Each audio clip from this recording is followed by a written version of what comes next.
সুদানিদের স্বর্ণের খনি লুফে নিতে যেন মরিয়া হয়ে উঠেছে সংযুক্ত আরব আমিরাত। তাই ভাড়াটে সেনা ও অত্যাধুনিক ড্রোন, সমরযান সহ যাবতীয় রসদ সরবরাহ করে মুসলিম দেশ সুদানে চলমান গৃহযুদ্ধে মদদ দিচ্ছে মধ্যপ্রাচ্যের প্রভাবশালী এই দেশটি। পরাশক্তির পরোক্ষ থাবায় সুদান এখন পরিণত হচ্ছে আরেকটি গাজায়। চলমান এই সংঘাত চরম আকার ধারণ করেছে সুদানের দারফুর অঞ্চলের আল ফাশের এলাকায়। মার্কিন সংবাদ মাধ্যম দি গার্ডিয়ানের এক প্রতিবেদনে উঠে এসেছে সংঘাতের ভয়াবহতা।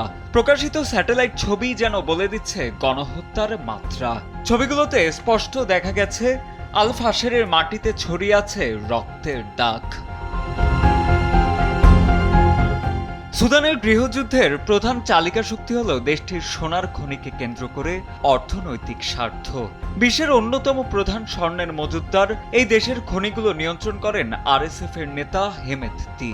বিশেষজ্ঞরা বলছেন অবৈধভাবে পাচার হওয়া এই স্বর্ণের সিংহভাগই যায় সংযুক্ত আরব আমিরাতে। মূলত এই বিশাল স্বর্ণ সম্পত্তি নিজেদের কবজায় আনার আগ্রহেই আরএসএফকে সামরিক মদদ দিয়ে সংঘাত আরও দীর্ঘায়িত করছে সংযুক্ত আরব আমিরাত।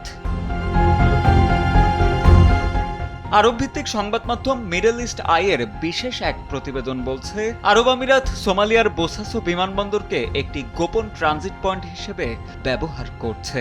এই বিমানবন্দর থেকে কার্গো বিমানে করে আরএসএফ এর কাছে নিয়মিতভাবে সরবরাহ করা হচ্ছে অস্ত্র, সামরিক সরঞ্জাম, এমনকি চীনা ড্রোনও। তবে কেবল অস্ত্রই নয়, আরএসএফ এর হয়ে যুদ্ধ করার জন্য কলম্বিয়ান ভাড়াটে সৈন্যদেরও এ পথে সুদানে ঢোকানো হচ্ছে।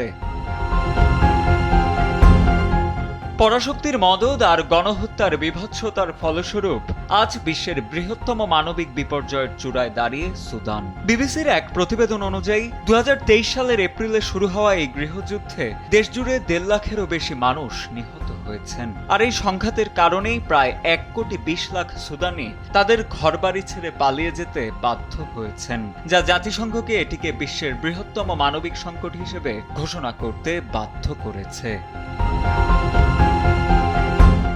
ইয়েল বিশ্ববিদ্যালয়ের গবেষকরা বলছেন, নতুন চিত্র বিশ্লেষণে তারা মনে করছেন শহরের অধিকাংশ মানুষ হয়তো মৃত, বন্দী অথবা আত্মগোপনে রয়েছেন। এছাড়া আল ফাশেরের বিভিন্ন এলাকা, বিশ্ববিদ্যালয় মাঠ এবং সামরিক স্থাপনায় মানবদেহের সঙ্গে সামঞ্জস্যপূর্ণ কমপক্ষে 31টি বস্তু তারা শনাক্ত করেছেন। গণহত্যা অব্যাহত থাকার ইঙ্গিত স্পষ্টভাবে দৃশ্যমান বলেও মনে করছেন গবেষকরা। বিশ্বমোড়লরা যখন নীরব, আঞ্চলিক শক্তির মদদে সুদান তখন আবৃত গণহত্যার কালো চাদরে।